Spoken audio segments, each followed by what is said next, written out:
eu acho que o que vai prevalecer é o Lula, que para variar manda naquele troço todo, né? O pessoal vai acabar fazendo do que o Lula, o Jacques Wagner, o Fernando Haddad, etc., querem que faça. Não acho que a amante e o Capitão Cueca tenham força para se opor a isso. Não. Mudando de assunto, vamos falar das eleições à presidência do Senado. Pois é, agora entramos na reta final aí, né? A eleição é na virada de ano, né? No início da nova legislatura, 1º de fevereiro, e do segundo biênio, aliás, dessa legislatura. E tem uma informação importante que foi trazida no final de semana pelo jornalista Cláudio Dantas. O Dantas trouxe a seguinte notícia: Davi Alcolumbre, que é considerado o favorito para a presidência do Senado em 2025, já fechou acordo com o PSD para indicar um nome da legenda de Gilberto Kassab ao comando da CCJ, que é a Comissão de Constituição e Justiça do Senado, a mais importante da casa. O objetivo seria barrar não só impeachment, mas qualquer iniciativa que ameace o poder dos ministros do Supremo Tribunal Federal. Uma das possibilidades é manter a dobradinha com Rodrigo Pacheco na CCJ. Embora o senador vislumbre ainda assumir o Ministério da Justiça de Lula, ele poderia cumprir a missão por um ano na casa e depois ser indicado ao Tribunal de Contas da União. Então, Davi Alcolumbre, que era até então mais cotado para ganhar os votos bolsonaristas, para receber o apoio do PL nessa disputa à presidência do Senado, segundo a Cláudio Dantas, já teria fechado acordo com o PSD para blindar ministros do STF. Ricardo Salles, começar contigo aqui, Salles, como analisa essa situação de momento, esse quadro aí no Senado? Olha, eu vou te dizer uma coisa. Essa notícia que o Cláudio Dantas traz, ela só comprova o que eu tenho dito aqui, aliás, o Rodrigo tem dito, a Fabiana Barroso tem dito, todo mundo com bom senso tem dito. Não adianta, não adianta. Pau que nasce torto nunca se endireita.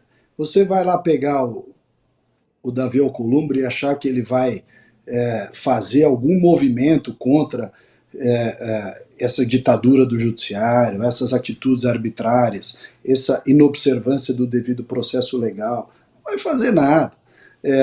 Aí o pessoal fala, mas então qual é a alternativa? Né? Você pega lá o canguru de bigode, lá, o nosso amigo Kim Paim, fala, não, o Salles não é pragmático, não entende como é que funcionam as coisas, nós não temos número. Meu amigo, se nós não temos número para ganhar, a solução não é apoiar situações em que a gente simplesmente vá passar vergonha. É, de novo, aquela frase do é melhor perder de pé do que ganhar de 4. Você vai lá, elege o Alcolumbre. Ok, não tinha voto para ganhar o Rogério Marinho? Tem razão nesse ponto. O Rogério Marinho tentou e só teve 32 votos. Mas tentou e teve uma postura digna. E está lá defendendo dignamente. Ah, nós não temos comissão, não temos isso, não temos aquilo. E daí? E daí? O que adianta ter comissão se você vai ao plenário depois e derruba tudo? Né? Olha o que está acontecendo na Câmara e muitas das comissões que nós comandamos. Você vai e aprova coisas que nós queremos aprovar e o plenário vai lá e derruba. Né? Então, veja só, se nós tivéssemos efetivamente votos para ganhar, tinha que ir para uma eleição para ganhar. Se a eleição não é para ganhar, é só para negociar, a negociação, pelo menos, tem que incluir aquilo que é importante. Muitos que ficam defendendo essa história de não, tem que conversar, tem que negociar, tem que não sei o quê, negociam vantagens para si próprios. Esses sim. Esses aí não abrem mão de estar na conversa, de estar sempre negociando e achando uma solução de consenso. Porque, afinal de contas, tiram vantagens econômicas, políticas e sabe-se lá quais outras para si próprios. Né? Agora, a causa, a moral, a ética, né, a razão pela qual pessoas decentes vão para a política, essas não se beneficiam com acordos impublicáveis. Isso, antes de passar, Coronel, registrar aqui que na TVD, nesse momento, já chegaram 2.976 mensagens no nosso WhatsApp, muita gente também ligada assistindo ao programa na televisão, no 581 da Parabólica Digital, que é a TVD. E aí, Coronel Gerson Gomes, que situação, hein? O que ia fazer nesse caso a oposição? Buscar uma candidatura própria, aderir ao Davi Alcolumbre? Qual a opinião, Coronel?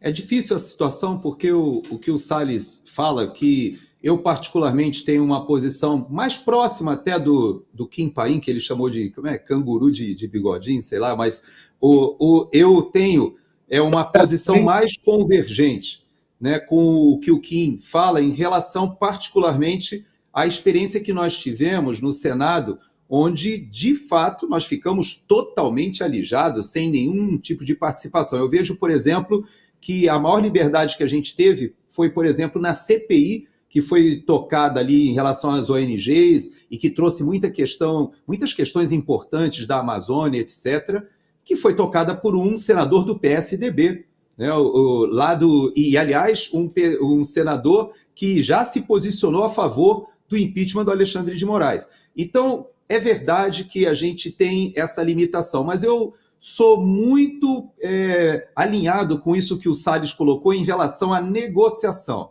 Se não existe nenhuma negociação que possa ser mantida, Davi Alcolumbre, na minha avaliação, é alguém que nós já conhecemos. O que ele pode conceder ao brasileiro é muito imoral, é muito espúrio. Aquilo que a gente já conhece dele, da atuação não somente ali na CPI da Covid, aquela CPI imoral, a forma como ele se portou ali, foi algo execrável. Agora, ele também já é muito conhecido nos bastidores. Veja que ele foi para a Comissão de Constituição e Justiça por causa dessas articulações que são feitas, e que eu tendo a concordar com o Ricardo no seguinte: se vamos fazer alguma construção pragmática, tem que ficar muito bem evidenciado qual será a contrapartida, o que vai beneficiar a oposição. Em todo sistema democrático, a oposição tem um papel.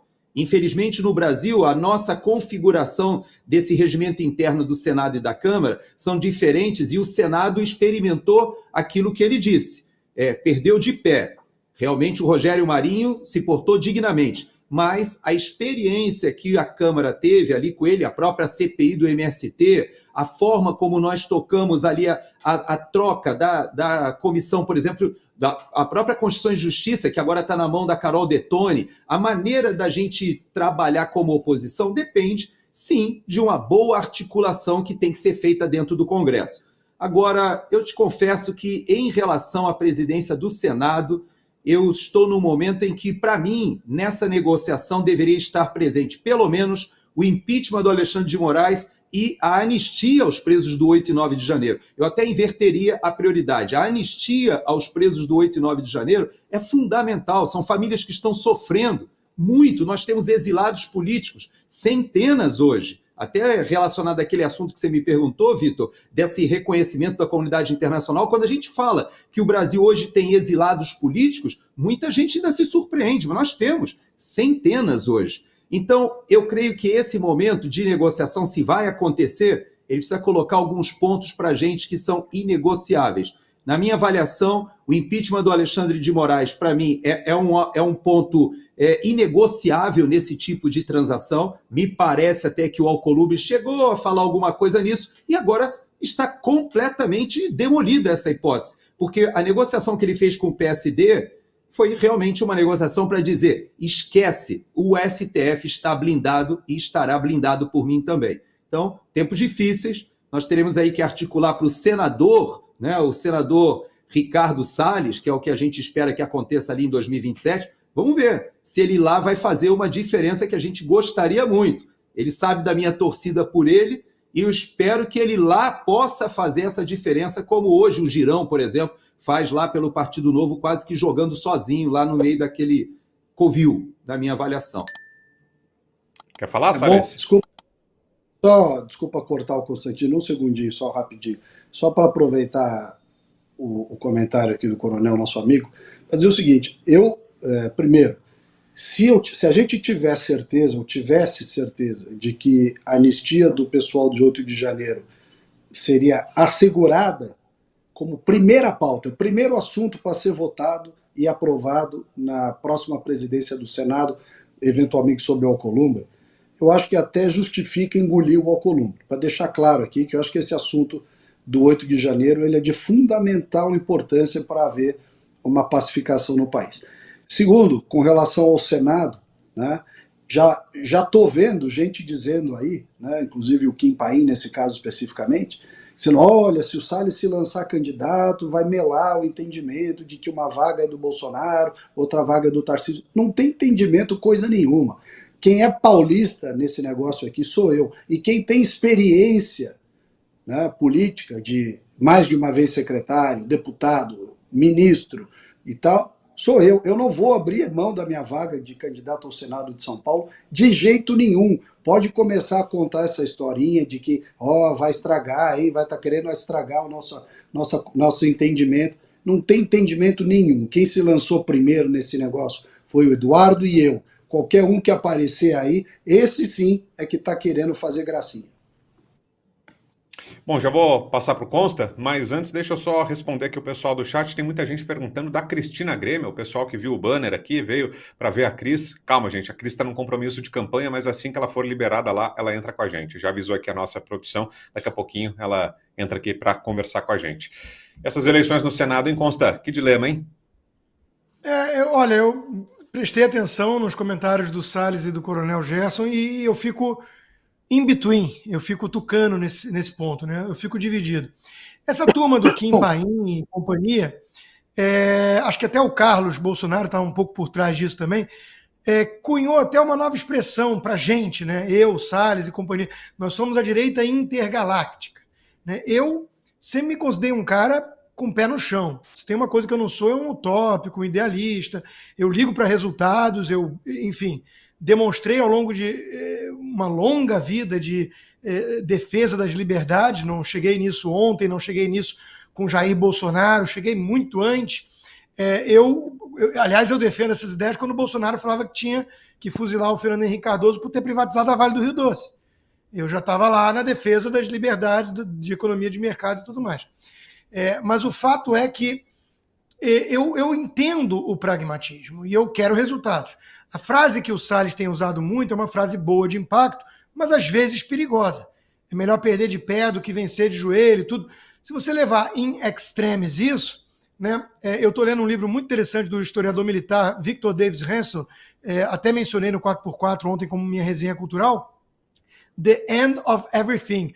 Ele busca lá desde Cartago, Tebas, exemplos de sociedades, cidades ou até civilizações inteiras que desapareceram por um cálculo equivocado de muitas coisas, da ameaça do inimigo, da sua capacidade de enfrentar, da loucura coletiva de que vão embora e dane-se, e é melhor perder com dignidade do que sobreviver, e foram aniquilados. Então, é uma frase perigosa. Dito isso, né, não resta a menor dúvida que se você vai aderir ao pragmatismo, você tem que saber o que você está dando e o que você está recebendo. Porque senão, meus amigos, senão excesso de pragmatismo é adesão. Os franceses que colaboraram com o regime de Vichy nazista também estavam se justificando. Nós estamos sendo pragmáticos, é preciso sobreviver, vamos conseguir algumas vantagens, calma, vamos negociar com os nazistas. Oi? Então, assim, tem que ter um limite, onde você traça a linha divisória. Eu entendo que há um dilema, eu não tenho muita paciência para esse pessoal bocó e que muitas vezes está defendendo carguinhos.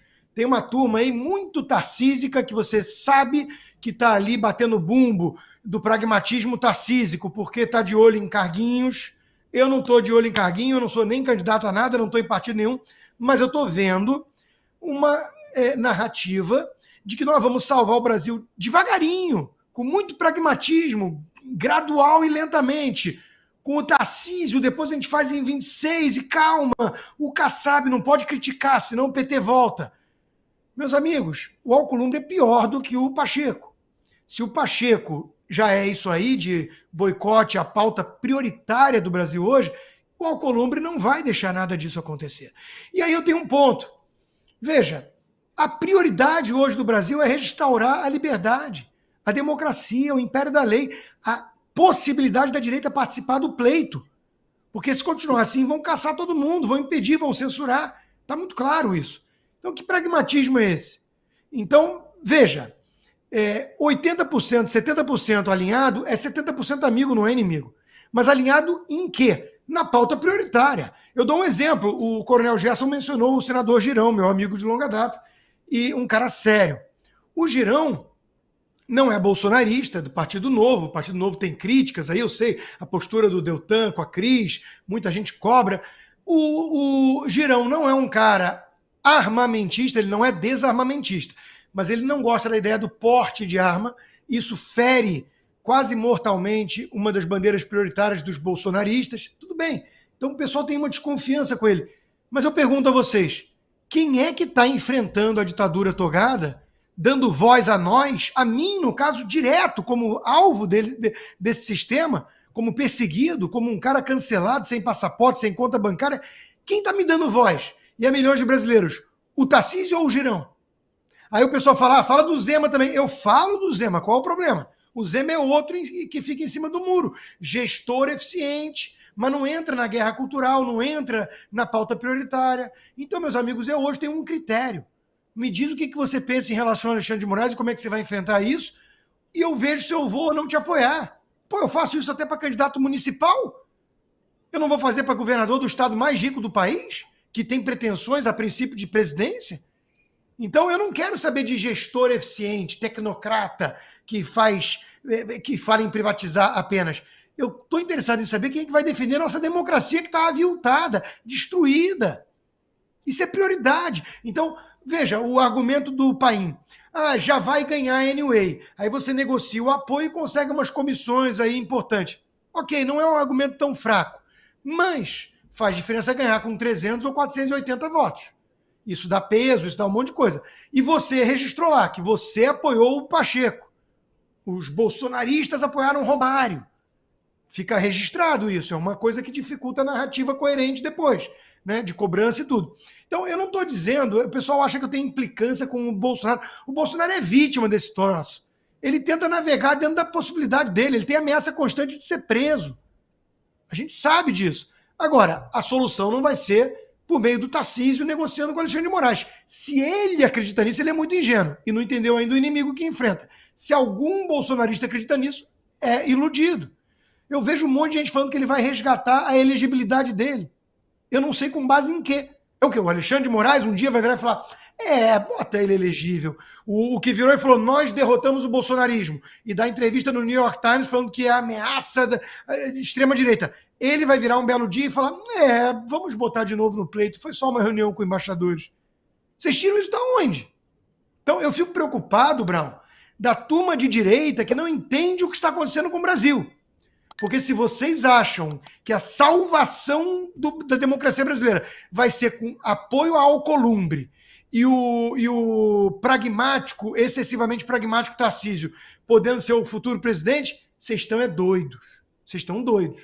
Então eu não vou jogar esse jogo. Agora, pragmatismo, apoio aqui, acolá, concessões, política é a arte do possível.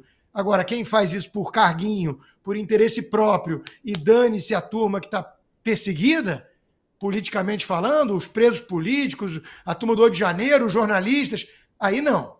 Aí não. Aí vocês não estão fazendo pragmatismo, não. Vocês estão fazendo adesão. Aí é colaboracionista do regime de Vichy. Eu sou inimigo do regime de Vichy. Inimigo. E é meu amigo quem é inimigo do regime de Vichy brasileiro.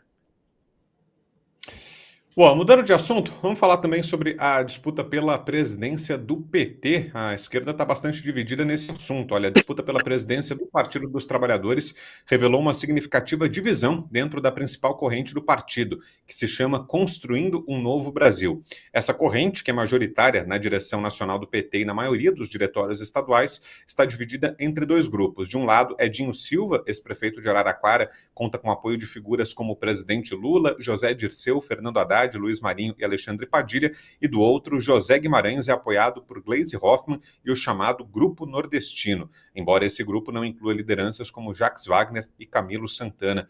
E aí, Coronel Gerson Gomes, começar com o senhor nessa. Coronel, como analisa essa disputa e será que é resultado, reflexo da eleição municipal, da derrota acachapante que teve o PT em praticamente todo o Brasil, Coronel?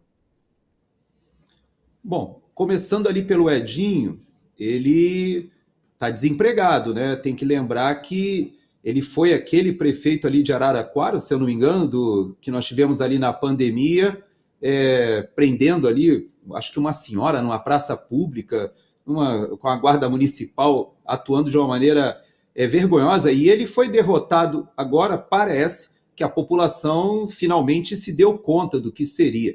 Me causou, inclusive, estranheza, como ele foi reeleito ali em Araraquara.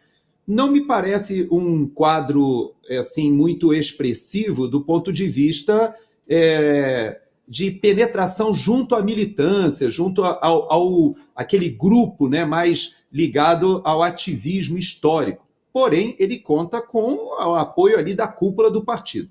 Já o outro candidato, que eu sempre esqueço o nome dele, eu lembro da questão lá do Capitão Cueca, né? Eu sempre lembro do fato daqueles dólares. Isso, exato. Que diz que representa o Nordeste, etc.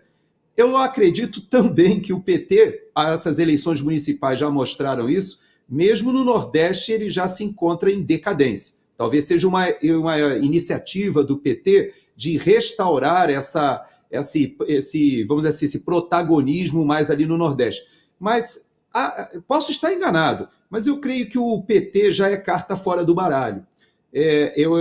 As nossas atenções devem estar muito mais voltadas ao PSD do Kassab, a esse novo grupo que se configurou no centro, organizando, e o PT, ele praticamente hoje, ele anda atrás desse grupo, ele tenta se manter junto ao poder, ele tem as conexões junto ao poder judiciário, é verdade. Hoje a gente tem um esquema mafioso montado no Brasil de cima para baixo no poder judiciário, e isso realmente há grandes conexões com o PT, mas do ponto de vista eleitoral, do partido, da militância, o PT há muito tempo deixou de ser aquele partido. Não chega a ser aquela extinção do PSDB, dos tucanos, mas eu posso dizer que hoje a esquerda, haja vista a própria prefeitura em São Paulo, veja que o PT não lança candidato próprio e se vale do PSOL. Então, para vocês verem o nível que se encontra o Partido dos Trabalhadores hoje. E você veja, até trazendo uma questão da geopolítica para a sua resposta, Vitor, hoje o presidente Lula sinalizou com o Mauro Vieira que o Brasil não apoiará, por exemplo, a entrada da Venezuela no BRICS. Ao mesmo tempo, o PT, na Cidade do México, junto com um grupo do Foro de São Paulo, assinou o apoio ao Maduro. Ou seja, há uma divisão até mesmo entre o pragmatismo, também ali no seio do próprio PT, que está no governo e que precisa saber fazer esse jogo das relações internacionais, e os ideólogos, aqueles mais ligados à ideologia marxista. Então, eu acredito que, para mim, tanto faz, tanto um quanto o outro, estarão com o desafio de gerenciar ou dirigir a debacle petista, o ocaso petista.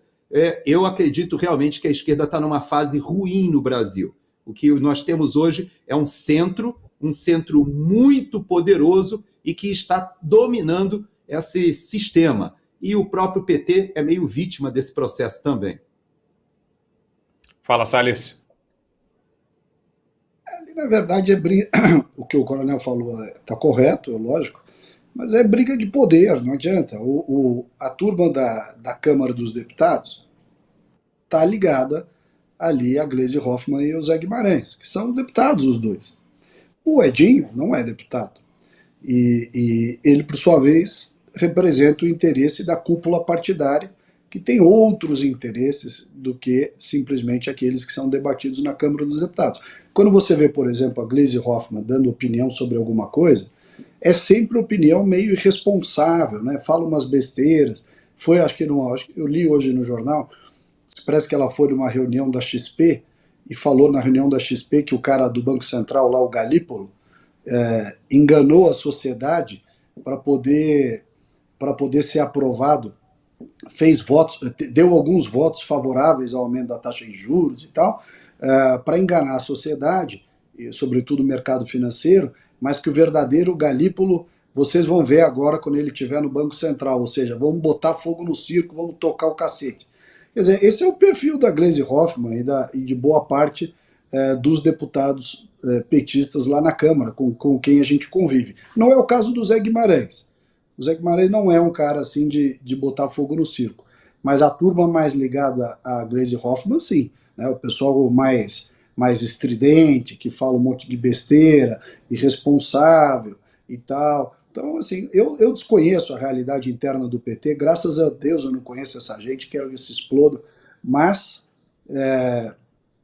realmente é divertido ver eles se degladiando. Mas, no fundo, eu acho que o que vai prevalecer é o Lula, que, para variar, manda naquele troço todo, né? O pessoal vai acabar fazendo do que o Lula, o Jacques Wagner, o Fernando Haddad, etc., querem que faça. Não acho que a que a amante e o Capitão Cueca tenham força para se opor a isso. Né? Antes de seguir aqui, vou passar para o Consta, já que a gente estava falando de crise do PT, vamos falar também da queda do Lula, a queda no sentido literal, né, o tombo, né, o acidente doméstico que sofreu no final de semana. A nossa equipe separou aqui o vídeo do médico que atendeu o Lula, o médico que o acompanha, o Roberto Calil, numa entrevista que ele deu à Globo News, explicando a situação, o estado de saúde do presidente. Vamos ver. O trauma não foi pequeno, o trauma foi grande na região hospital. Tanto é que ele teve, inclusive, um ferimento corto-contuso, teve que dar ponto e tudo. Mas mais do que isso, o que mostra que a queda, que o trauma foi importante, foi que você teve esse chamado contragolpe e teve pequena hemorragia cerebral na região temporofrontal do encéfalo. É um quadro que exames deverão ser repetidos durante a semana. Qualquer sangramento cerebral, de uma maneira teórica, ele pode aumentar nos dias consequentes, né? Nos dias subsequentes, ele pode aumentar. Então, a observação é importante. Agora, eu te digo que o presidente está bem, pode ter atividades normais, porém, a equipe médica contraindicou um voo de longas horas. E aí tem também, sobre esse assunto, antes de passar para o Constantino, uma postagem do Guga Noblar, falando desse acidente doméstico. O Guga Noblar diz que o Lula caiu no banheiro do Palácio da Alvorada, horas atrás. O banco em que ele estava sentado escorregou, o Lula caiu e bateu a cabeça na região da nuca. Levou 5 pontos. E aí ele compartilha o boletim médico do Hospital Sírio-Libanês. Constantino. Então, Brown, em primeiro lugar, né, falta transparência. É um assunto de presidência. Tem que ter boletim regular, transparência. O povo tem o direito de saber do estado de saúde do presidente. Existem versões conflitantes. Primeiro, eu estava sentado tomando banho num banco, quebrou uma das pernas, depois mudaram um pouco. Agora, o meu filho, faz pouco tempo, 7 anos, brincando de guerra de travesseiro com um amiguinho, caiu da cama e bateu com a cabeça na madeira. Eu estava ao vivo, ouvi a berraria total aqui, saí apavorado, sangue pingando, fomos parar no pronto-socorro, levou 4 pontos, aqueles grampos, e pronto, vida que segue, né? Foi uma queda forte. Será que o Lula estava brincando de guerra de travesseiro? Pô? Ele tem 78 anos, mas aí já começa o lance, né? Ele diz que tem tesão de um homem de 20. Isso foi por água abaixo. Então, para começo de conversa, esse acidente doméstico já derrubou a ladainha de que ele é um jovem cheio de energia e tudo. Nenhum jovem cheio de energia toma banho sentado. Eu desconheço isso, é um hábito esquisito. Né? Então, de novo, se foi esse o caso mesmo, vamos assumir que está quase com 80 anos, né, Lula? Octogenário, está mais velho, todo mundo fica. A alternativa é pior. Quer dizer, no caso de quase todo mundo. Eu não quero desejar nada aqui, mas o povo brasileiro, obviamente, não vai ficar enlutado no dia em que aconteceu uma coisa assim. Diz que bateu a cabeça, tem que ficar sob observação, que pode ter consequência, sequela. Quando eu li essa notícia, eu pensei numa coisa, puxa, tomara que tenha pego no tranco alguma coisa lá que faltasse, tinha um parafuso a menos, alguma coisa desconectada, que aí a gente ia ter uma explicação para tanto comportamento nefasto ao longo de uma vida inteira. Mitomaníaco, mentiroso, cínico, ladrão corrupto, como diria o Alckmin, e por aí vai. Então, Brown, eu não tenho muito mais a comentar sobre isso. A única coisa que eu posso dizer é que a Janja perdeu aí mais uma viagenzinha, ela que passa mais tempo fora do Brasil do que no Brasil, né, na Lula Tour, a maior empresa de viagens do mundo, mas tudo isso com o dinheiro do trabalhador brasileiro, porque, afinal de contas, defender os pobres custa caro. E, Coronel Gerson Gomes, justamente nesse ponto que eu ia tocar ao passar para o senhor, aqui 2 notícias que a nossa equipe separou, da Folha, de São Paulo e do Estadão, dizem que o Lula, em linhas gerais, conseguiu evitar alguns constrangimentos que ele teria, episódios de mal-estar nessa viagem. Ele iria para a Rússia essa semana, então, de certa forma, esse acidente doméstico acabou sendo conveniente para que ele evitasse saias justas a que ele estaria submetido em mais essa viagem internacional. Concorda com essa avaliação, Coronel? O que nos diz desse episódio da queda do presidente? É difícil saber se ela foi uma estratégia, algo proposital, mas, de fato, eu concordo com o fato de a ausência do Lula nessa reunião, agora, é muito importante para que ele ainda tenha uma sobrevida com os principais patrocinadores e financiadores do seu retorno ao governo do Brasil. Muita gente atribui a essa amálgama que foi construída ali com Geraldo Alckmin, aquele que no passado disse que o retorno de Lula ao Palácio do Planalto seria retornar uma quadrilha ao local do crime. Muita gente diz que essa água e óleo que foi unida ali na campanha eleitoral teria sido algo autóctone, feita ali no âmbito do Brasil. Hoje já se sabe que houve interferência de grupos poderosos, financeiros poderosos, e que, inclusive, respaldam muito das ações do Supremo Tribunal Federal e até do Alexandre de Moraes, que também muita gente pensava que ele era um vilão brasileiro, tipicamente um vilão feito ali como uma jabuticaba. Não é verdade. Há uma conexão muito grande e eu creio que o governo brasileiro hoje sofre uma pressão grande por causa desse alinhamento. Ele lá faria uma foto, por exemplo, com o Vladimir Putin.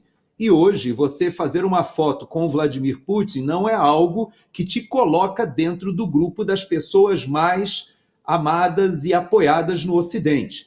Essa independência que muitas vezes a gente pensa que o Partido dos Trabalhadores até gostaria de ter, quando você chega ali no Palácio do Planalto, quando você assume o poder executivo, quando você pensa que tem a capacidade de pautar a política externa brasileira, isso não é bem verdade. Nós temos conexões gigantescas com o Ocidente. E muito da nossa economia e até mesmo do planejamento estratégico do país hoje não consegue ir atrás dessas ideias malucas. Existem aproximadamente 20 países que estão querendo ingressar como participantes do bloco, não com direito a voto ou a veto, mas participantes. Vários desses países são países pequenos que descaracterizam ali o BRICS, que no início era BRIC, né? Não tinha a África do Sul, depois é colocada a África do Sul, mas era uma visão mais econômica, de blocos de países emergentes que poderiam ser grandes mercados. Hoje se transformou numa união política. A Rússia tenta capitalizar essa reunião como uma possibilidade até mesmo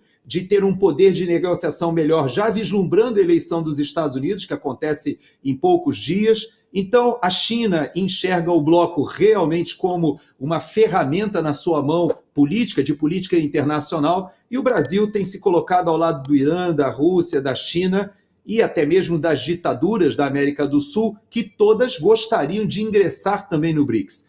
Há muitos países que são litigantes em muitas questões internacionais, na área de defesa, na área, inclusive, de guerras, de interesses divergentes, e que a China tenta fazer esse papel de apaziguador, de uma política internacional afastada do Ocidente. E o Brasil, embora ideologicamente o Lula tenha essa ideia, que ali o ministro da Defesa chegou a falar que interfere inclusive na aquisição de armamentos no Brasil, essa ideologia ela não consegue ser imposta ao país da forma como talvez muita gente pense. Então, eu acho que foi providencial, viu, Vitor? Essa queda aí, eu não sei, talvez eu ouvi dizer que a Janja não acompanharia o Lula nessa viagem, talvez ela tenha ficado até mais triste dele não ter ido embora do que ter ficado em casa, não sei. Tem gente que já diz que ela fará uma reforma, uma grande reforma agora no Palácio para poder receber uma pessoa